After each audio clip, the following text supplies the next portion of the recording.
107.5 WBLS, your number one source for R&B. Hey, we're here with the Screen Report. My name is Rakia Mays, and we are here today with the amazing writer, director, Secret Life of Bees, Love and Basketball, and now her newest baby, Beyond the Lights, Gina Prince-Bythewood. How you doing? I'm good. You picked good. that mic up. Hey. Check. So, I love you because you're honest. I read your tweets. You speak the truth. I see what you retweet. And when you do your interviews, you make some really key points. There was a recent interview that I was checking out, and you were saying it was your life goal to get rid of the term black film. What do you mean by that? Yeah, and it's interesting. In being honest, sometimes people take what you say in a direction that I did not mean. So it's good to be able to speak on it. And it really is about Hollywood.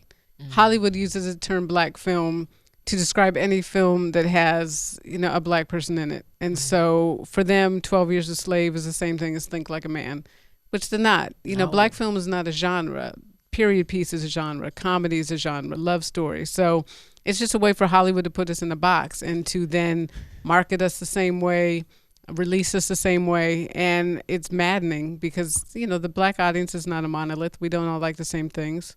So for me, in going in, like for Beyond the Lights, it was a love story. It was important for me that it had people of color in it. That was my goal. But ultimately, I want it to be a universal story because it's important for us as a community to see ourselves in love, but it's also so important for the world to see it as well because there's such a negative perception of us in the world, and this fallacy that we don't love each other, that we don't fight for each other.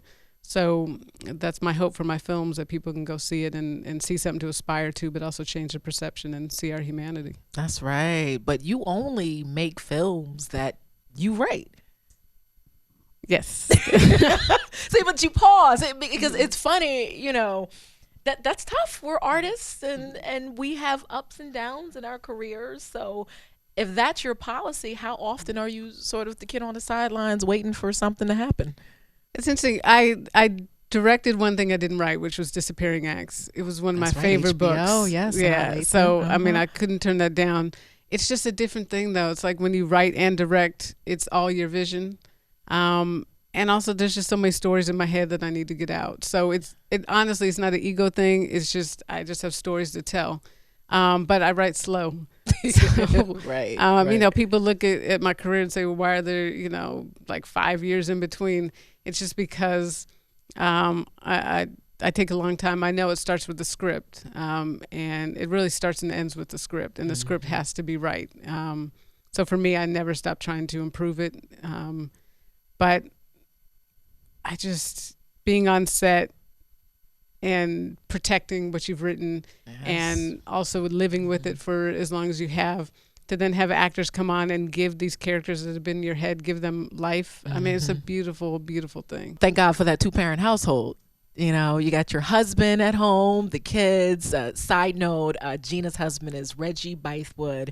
He's done Biker Boys and Gun Hill on BET. He also, back in the day, did New York Undercover. Notorious. Race. What Notorious B.I.G., which is amazing. So how do you guys work that out? Because this is the business. So, when he works, are you home? Or when you're working, is he home? Is there some type of order to it? Yeah, I mean, we decided early on we can't direct at the same time. Our kids would be completely neglected. So we sit down, boy. So we do have that set, but it really is a balance, and we could not do what we do if we didn't have the support of each other. When I write, first of all, I get really crabby. It's funny because you said that you get crabby when you're not writing. God, I get crabby when I am writing. Really? Because it's so hard.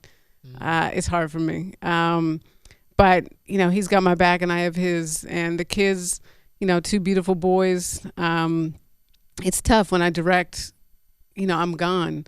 So, but on the flip side, when I'm writing, I'm there 24/7. I'm there for everything. So really just talk to the boys about, if mom couldn't direct, I wouldn't be a good mom because I wouldn't be happy.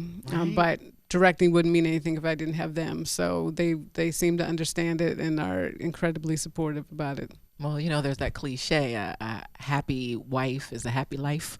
It's true. That's what I don't know who they are. Hey, my husband says it all the time. Does he? It's true, I guess, right? Man, so let's talk about Beyond the Lights. You know, great film. I like the message. First of all, I like that there's a black man and a black woman in love. Yes. And we don't get to see that. I want to see black love on the screen so much more. But even more importantly is you address mental illness in this. You know, our star, Gugu Mbatha-Raw, she is dealing with depression, you know, and on the border suicide. And it's something that's not discussed in the black community. And you've taken it upon yourself to not only discuss this, but take this film on the road and show it to young people. Why was that important to you? Yeah, it's so dangerous that we don't talk about it. I mean, every community deals with mental health, but for some reason we try and bury it and keep it hidden. And you know, for me in high school, I dealt with depression. Someone in my family very close to me tried to commit suicide. Mm-hmm. So these are things I wanted to deal with and really put in the world the theme of choose life. And it has been phenomenal to have. I've had 4 girls now come up to me after screenings and say that they were contemplating suicide and the film gave them hope. Like, as an artist, that you can have that impact, but that's the impact I did want to have. So it's not just dealing with mental illness, but also, you know, this perception of what a black woman has to be, just based on what's happening today with reality shows and with some of our music. It's what young girls are now aspiring to, and I wanted to just give us something different to aspire to, and know that you don't have to put out that hypersexualized image. Just be authentic, and there will be somebody out there to love you and love your authentic self. But ultimately, it has to start with you. You have to love yourself. That's right. That's right. Has the person in your family who attempted suicide, have they seen Beyond the Lights? He has not yet, but now that it's coming out on DVD, February 24th, yes. He's going to get a chance to see it. And good. The thing that's amazing is he's so much better now. And that's the thing. It's like if he had been successful, he wouldn't have the life he has now. And that was really, again, what I was trying to show with the film, that if she had gone over that balcony, she never would have found the love of herself and never found the love of her life. And again, just really want to put that message in the world that you can get to that point where you can't see 5 feet in front of you, but there is a life past that if you just get help. Yes. Are you an activist or feminist? Do you consider yourself? You know, I consider myself absolutely a feminist. Okay.